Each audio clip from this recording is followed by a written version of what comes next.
I actually believe that fasting is one of the fastest way to reset your taste buds and to stop craving sugar.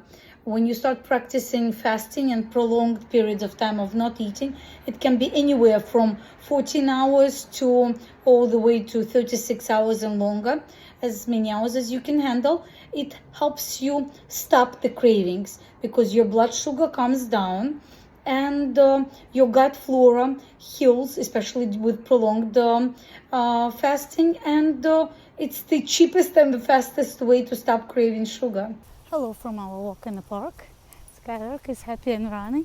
It's beautiful outside today, not too hot, not too cold.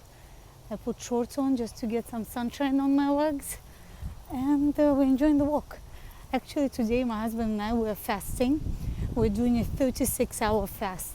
I didn't fast in the whole summer since the kids were out of school and just couldn't wrap my head around it. But today everybody's back to school and it's a perfect time to do the fasting.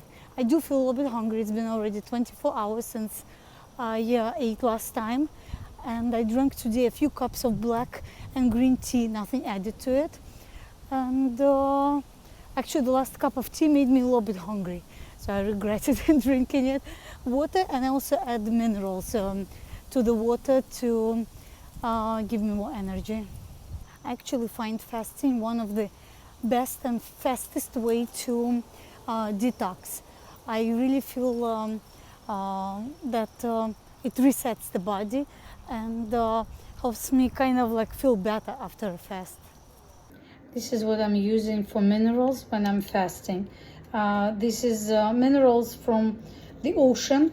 They actually dehydrated very deep ocean water, like a few miles deep.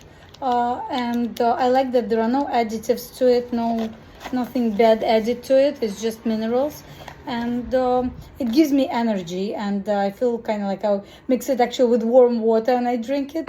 It gives me energy during fasting and helps me keep my mind away from food.